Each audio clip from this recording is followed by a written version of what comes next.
Son casi las 12 del día y nos vamos con Florencia Saror, que nos va a contar referente a que el Ministerio de Hacienda más o menos estimó en, escúcheme bien, 11.000 millones de pesos el gasto por los funcionarios públicos que se encontraban con licencia médica. 11.000 millones de pesos. Con eso le hacemos una tercera bandeja a San Carlos de Apoquindo. Florencia, cuéntanos un poco cómo se evalúa esto y qué es lo que va a pasar con esta plata. Claro que sí, muy buenos días, ¿cómo están?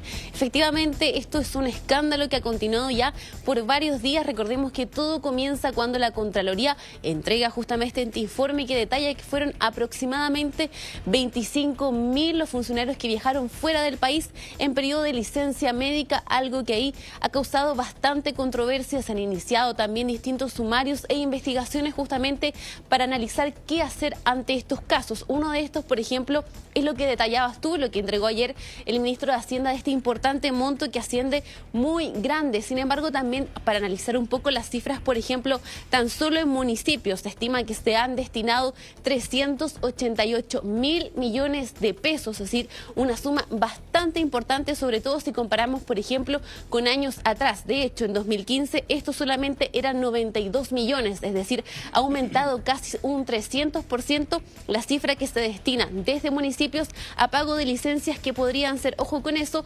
fraudulentas en un mal uso, como vimos que finalmente viajaban afuera del país al extranjero. Y es más, en lo que decía ayer el ministro de Hacienda, Mario Marcel, en el gobierno central se estima, claro, que son bastantes millones, 11.000 millones de pesos. ¿En qué está todo esto? Actualmente en sumarios que están siendo realizados por los entes. Sin embargo, ya hay muchos que incluso han renunciado ante esta ola de críticas que han existido y sobre todo ya ante las distintas investigaciones que se están realizando. Ahora, ¿cuál es la principal pregunta? Es finalmente qué hacer ante estos casos de fraude que podrían estar existiendo. Finalmente, ¿se le puede o no obligar a las personas que hicieron este mal uso a que se le devuelva este dinero al Estado? ¿Puede o no el Estado hacer esta petición? Estamos junto a esto para conversar con Rodrigo Reyes, quien fue abogado ex del Consejo de Defensa del Estado, para finalmente consultarle esto. ¿Se puede o no el Estado exigir la devolución de estos dineros? Sí,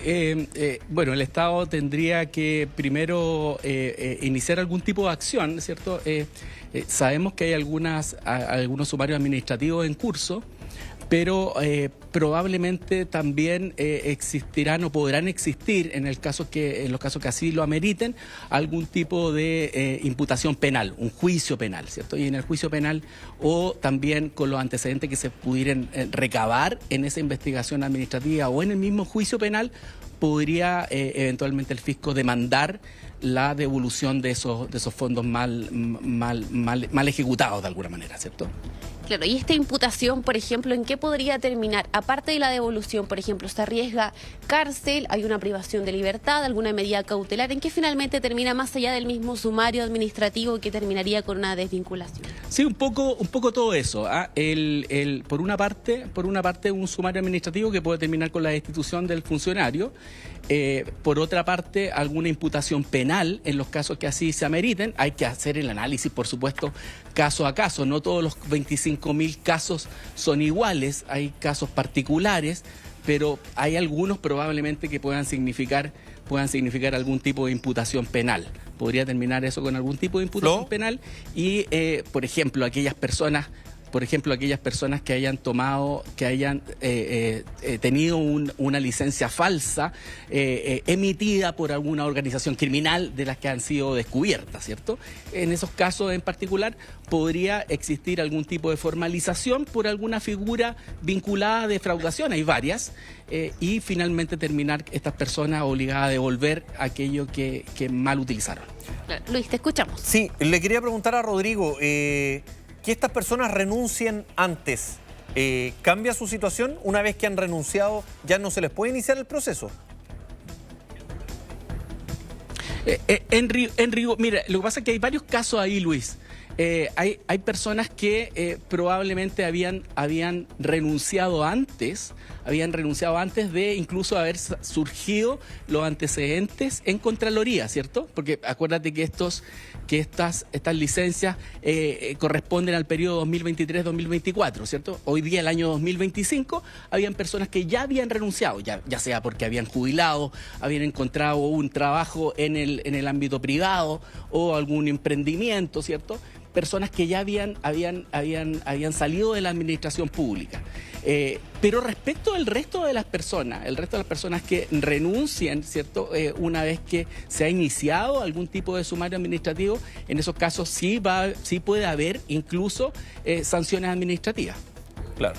Claro, es un punto importante porque vivimos hace poco esta ola de renuncias de quienes habían sido parte de este tema de las licencias con posteriores viajes. Entonces, claro, ahí quedaba esa duda porque además si ellos renunciaban no se les podía seguir el sumario y con eso no quedaban con este impedimento de volver a trabajar en el sistema público. Sí, se va a producir probablemente una discusión respecto a este tema en particular, Luis, porque también estos sumarios no son simples, son complicados. ¿Por qué? ¿Por qué te lo digo?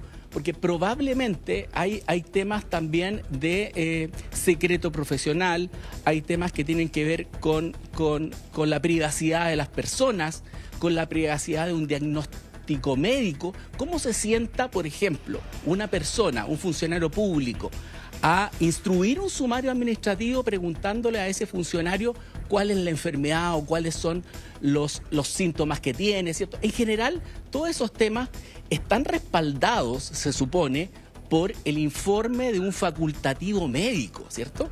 Debemos hacer fe respecto de lo que señala un profesional de la medicina respecto a este tema, ¿sí? Pero en ese sentido, lo que tenemos objetivo es que había una licencia médica y eso a la persona no la faculta a salir del país. Eso es objetivo. Cuando hablamos del caso a caso, claro, podemos tener eventualmente a alguien que salió del país por un tratamiento médico, pero me imagino que eso lo va a poder acreditar.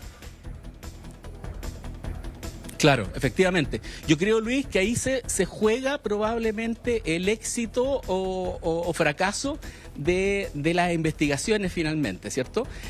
Muchos casos son bastante claros. O sea, yo creo que la gran mayoría no iba por tratamiento médico. No sé si la gran mayoría, Luis. No sé si la gran mayoría, Luis, porque acuérdate que una parte importante de estos funcionarios salieron del país con licencia pre y postnatal. Y esas licencias pre y postnatal no existía esta prohibición, no existía esta prohibición de salir del país, ¿cierto? Esta prohibición de alguna manera impuesta por la autoridad. Pre y postnatal. Otras personas, hay casos particulares, no todos los casos son iguales. Por ejemplo, te pongo yo el caso, Luis, aquel funcionario, ¿cierto?, que sale del país porque, y ha pasado, hay algún caso, digamos, de esto que hemos sabido, sale del país porque muere su hijo en un accidente en el extranjero. Y interrumpe su licencia de alguna manera, o interrumpe su descanso en la licencia y viaja. O aquel funcionario que tiene una licencia legítima, válida, que a lo mejor es verdadera incluso, ¿cierto? Emitida por un psiquiatra, en que le dice que tiene que estar lejos de su trabajo, que tiene que, ojalá, no tener conexión con su teléfono, con su jefe, y le dicen, oye, ojalá tómate unos días fuera en el extranjero. Esos casos también probablemente están exceptuados, Luis. Sí, tengo la duda ahí con el tema de la licencia. Hay otros casos que son evidentes. Rodrigo, te agradecemos el contacto. Hay otros casos que son evidentes, claro. Tú me dices... Sí, te agradecemos el contacto, Rodrigo, para entender un poco este tema, lo que tú nos comentabas, y también este caso a caso, que es el que hay que revisar, pero también está este tema objetivo referente a las licencias médicas y la prohibición de salir del país. Te agradecemos, Rodrigo, ¿eh? Muchas gracias. Gracias, Luis. Gracias a ti.